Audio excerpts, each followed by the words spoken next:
Good evening, everyone. Welcome to the monthly meeting of the Lafayette Parish School Board. I ask that you please rise for the Pledge of Allegiance and presentation of colors by the Acadiana High School Air Force Junior ROTC Magnet Academy, followed by a moment of silence. Please remember the first responders and the citizens of this country who died 18 years ago today.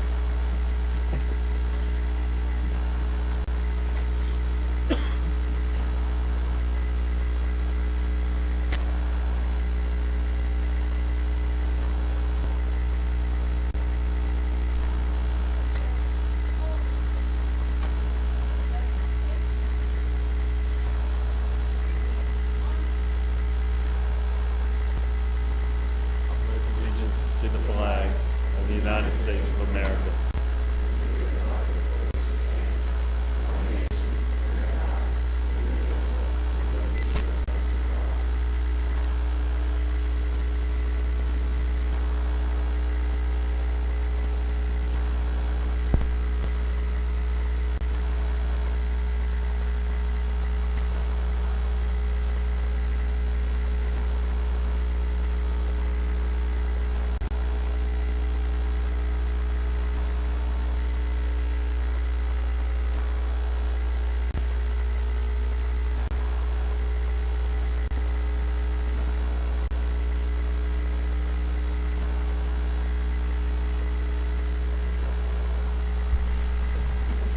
Oh, thank you. Board members, are there any additions to tonight's agenda? Mr. President, Yes. I move that the board add the Middlebrook Foundation as an information item on tonight's agenda. We have a motion by Mr. Kinezic, seconded by Mr. Hidalgo, that the board add the Middlebrook Foundation as an information item on tonight's agenda. Do we have any public comment on this motion? Do we have any board member comment? Madam Secretary, I'll call for the vote, please.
9-4. Motion carries.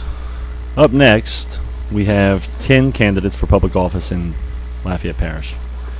Lafayette Parish School Board, I'll just give an introduction. The Lafayette Parish School Board welcomes any candidate for public office in Lafayette Parish to introduce themselves to the public and to us. We appreciate what goes into running a campaign and the time and effort that it takes, and we're happy to afford you a public forum to introduce yourself to the voters of Lafayette. With that said, we would certainly appreciate it if you did not be too excessive with your remarks. We have 10 of you, and so that means if you're 3 minutes each, then we will be here for 30 minutes getting to know you. So please keep it to 3 minutes if at all possible. First up, candidate for Lafayette City Parish Mayor President, Simone Chaplin.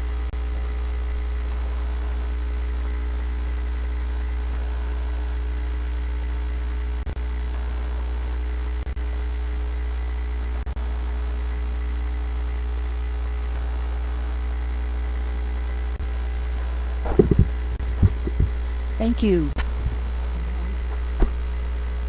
Thank you, honorable members of the school board. I appreciate the opportunity that you're affording us tonight to introduce ourselves. My name is Simone Chaplin, and I'm running for Mayor President of Lafayette Parish. I will give you a little bit of my background. I have 26 years of banking in the private sector. In 2002, I went to work with Iberia Parish government as their chief administrative officer. In 2007, I had a unique opportunity to run for the State House of Representatives, a term limited seat, and I was very humbled and honored to be able to serve the legislature for 2 terms. In 2014, I left the legislature to move into Youngsville and had a very wonderful offer from a wonderful mayor, Ken Ritter, that asked me to be his chief administrative officer. That is where I sit today. I mentioned banking and business because banking is what I grew up in. I say that every day. They raised me. It taught me the difference of how to take care of taxpayer dollars. And I say that because in the banking industry, we have to be good stewards of our customers' money.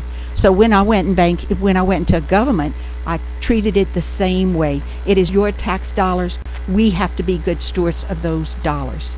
We have a platform. My platform, of course, is to set priorities, get back to basics of government, take care of the drainage, which will help our schools and our school board, help our students, their parents, and our businesses thrive. So when we take care of our basic needs, such as drainage, infrastructure, and our public safety, which is fire and police, I do believe that's our economic component.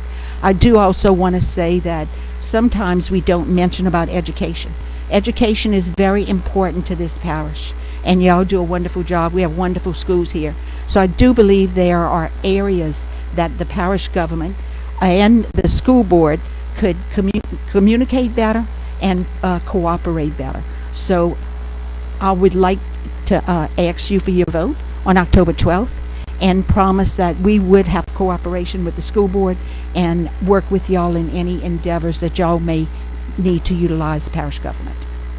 Thank you. Thank you, Ms. Champon, for visiting.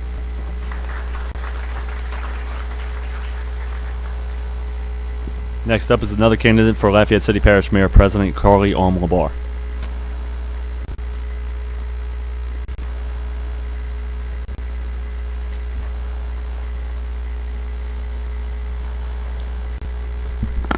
Good evening. Good evening, members of the board, members of the public. Thank you all for allowing me this opportunity, and I will certainly try to be brief. Just a bit about my background. I actually began as an educator, a teacher at Church Point High School, taught math for 3 years, so it's great to be back in the education system, and I commend you all in this room for the work that you do. As you said, my name is Carly Labar, and I'm running for Mayor President.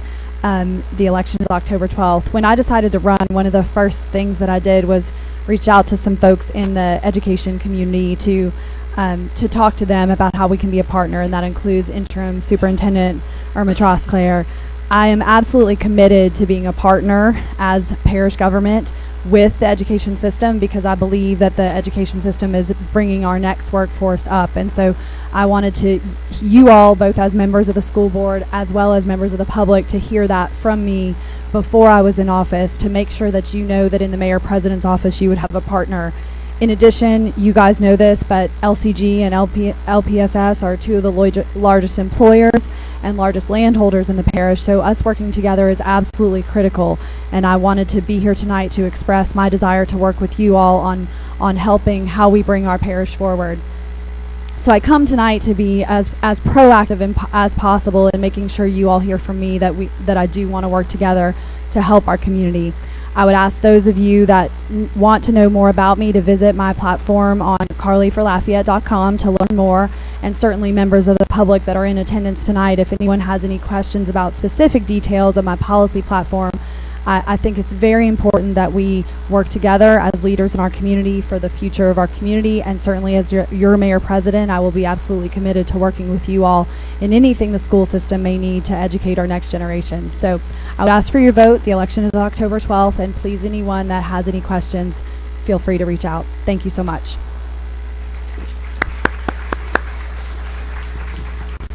Thank you very much, Ms. LeBar. The next candidate on the agenda is Mr. Dana Duga, a candidate for the 48th District State Representative.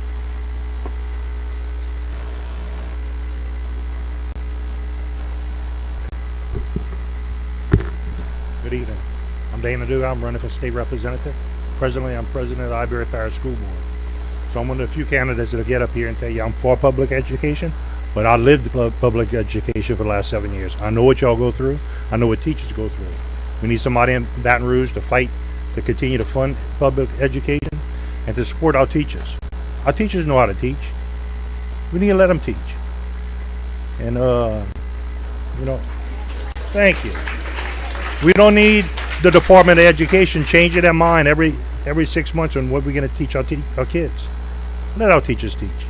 But we have to fund public education because I strongly believe public education works. You know, the same high school I graduated with in 1979, my daughter graduated in 2008, my grandma graduated in the same school in 1935. Public education works. We need to fight for public education. I'm going to be your voice in Baton Rouge to fight for public education. I gave most of y'all my card, my phone number's on there. When I get elected, y'all going to call me. I'm going to be there to talk to y'all and talk about public education. For the people in the audience, catch your phone. My phone number is 201-1232. Y'all can call me. I want to be available, and I want to work for the people of District 48 and the state of Louisiana because I love where I live. Thank y'all so much. Thank you, Mr. Duga. The next candidate is Ms. Leslie Brook, a candidate for the Louisiana House of Representatives, District 43. Ms. Bork, would you come to we're still recording the meeting for public record purposes? Would you? Well, we can't record it from back there is all. Oh, you don't want to talk? Did I misunderstand your email to me when you? Okay.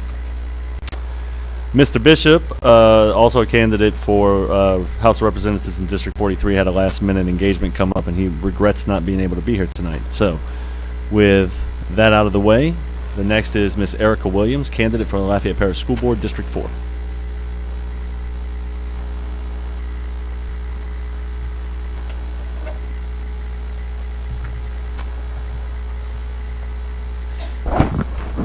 Good evening, Board, Interim Superintendent Trosclair, staff, and community members. My name is Erica Williams, and I am honored to announce my candidacy for the Lafayette Parish School Board District 4 seat. I am from Marietta, Georgia, and I am married to Lafayette native Dwight Williams. We have 3 children. My 2 sons graduated from Northside High School.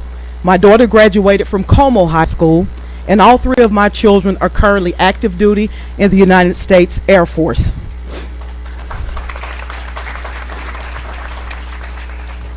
I began my law enforcement career in the Department of Juvenile Justice, where I quickly realized that solving key problems to juvenile delinquency began with education. Frustrated with the doors of recidivism in my community, I began to substitute teach in the Cobb County School District. Developing a thirst for college-level education, I became a criminal justice instructor at the University of Phoenix and Remington College. Recently, I was hired by the University of Louisiana at Lafayette, where I am honored to teach incoming freshman students as they become acclimated with their new college and Lafayette community.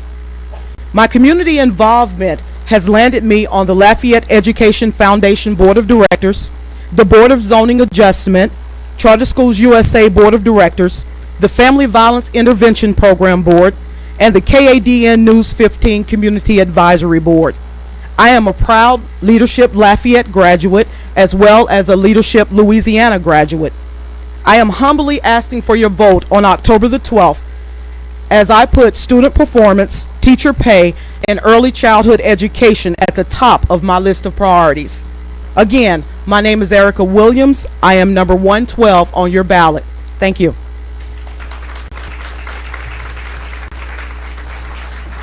Thank you, Ms. Williams. The next candidate is Ms. Eva Green, candidate for Lafayette Parish School Board, District 7. Hello. Thank you for allowing me to be here. My name is Eva Green, and I'm a retired teacher running for Lafayette Parish School Board, District 7. I've been married for 48 years and have 2 children and 3 grandchildren. I served as a youth minister for 9 years, leading 35 high school students from public and private schools on summer mission trips to minister to the poor. I owned my own business for several years, managing 15 employees.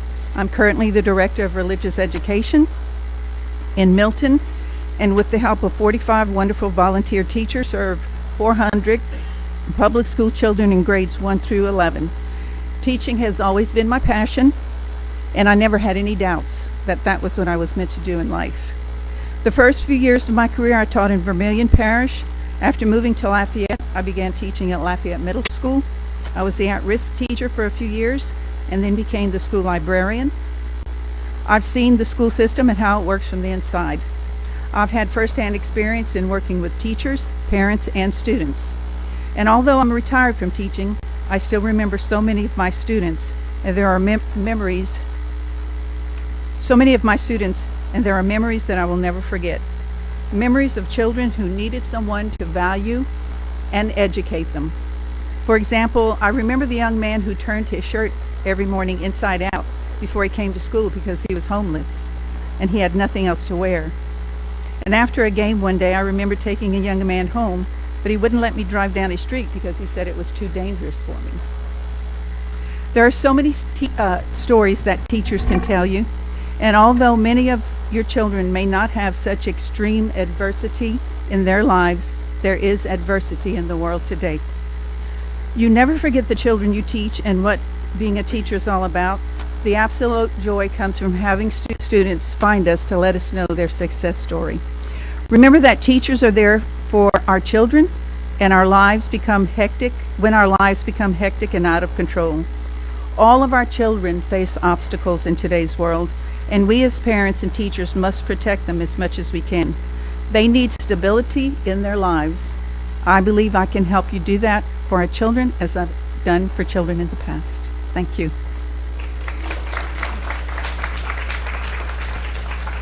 Thank you, Ms. Green. The next candidate is Ms. Kate Bailey LeBeau, candidate for Lafayette Parish School Board, District 7.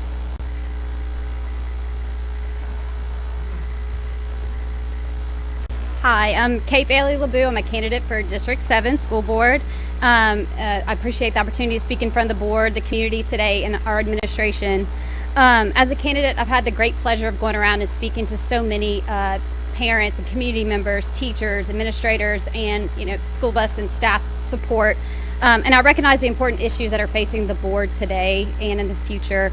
If elected, I look forward to the opportunity to work with the board and use my experience as a attorney, as a former nonprofit executive director, as a parent of 2 children currently in the public school system, and as an advocate for public schools to help solve some of those major issues facing the board. I thank you for your hard work and your public service that you do. I thank you for the work that you do to improve our schools, and I also thank you and appreciate you for the time that you gave me this evening, and I would appreciate your support October 12th. Thank you.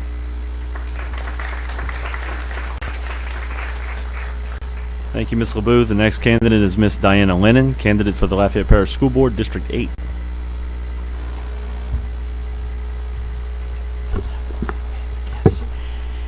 Good evening, Interim Superintendent Trosclair, honored board members, teachers, parents, students, staff, and guests. First, I'd like to say thank you for being here, for serving, to all the board members, for caring, and for being involved.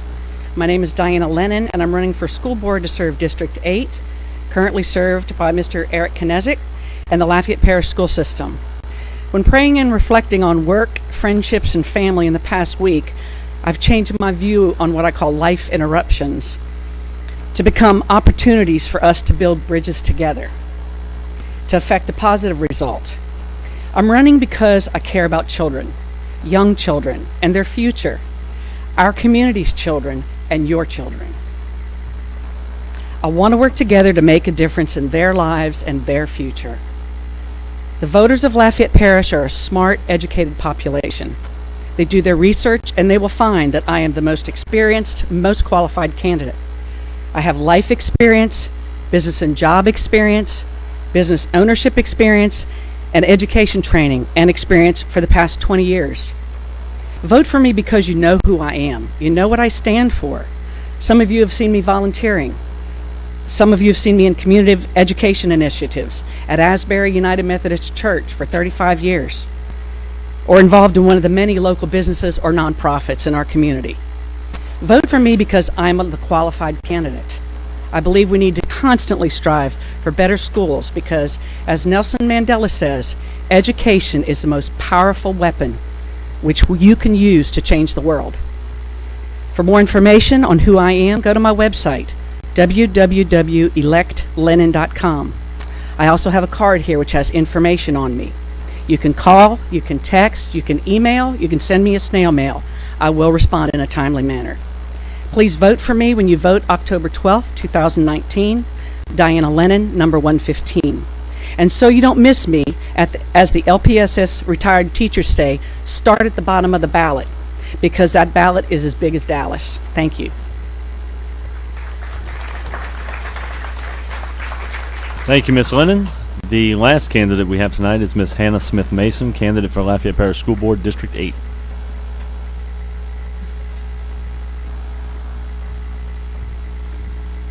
Good evening. My name is Hannah Smith Mason, and I'm running for District 8 of the Lafayette Parish School Board. I wanted to thank the board for the opportunity to be here tonight.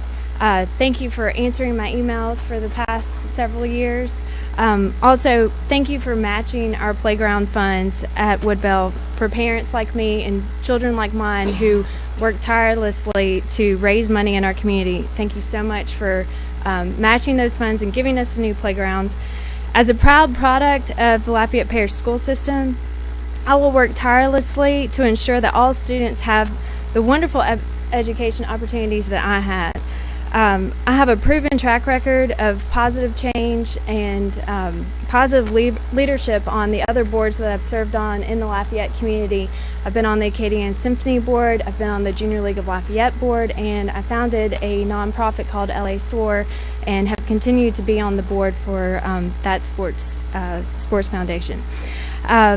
Also, I really feel that my strengths right now will complement the strengths of our current board. My strengths tend to be positive PR, and I can strategic thinking and creative thinking. Some of my teachers are here in the room tonight. I've learned a lot from them. I am a homegrown school board member that is set on representing us and giving our teachers and our parents and our principals a voice at the board level. I think that our boards have done, great work, but I think there is more opportunity to hear from our community in these meetings. I'm looking forward to just working with some of the great leaders on our board and also developing those relationships in our community that are waiting to work, with our school board and develop some more programs. I think that Lafayette has incredible potential, and as a business owner, we chose to move back to Lafayette because of the public schools.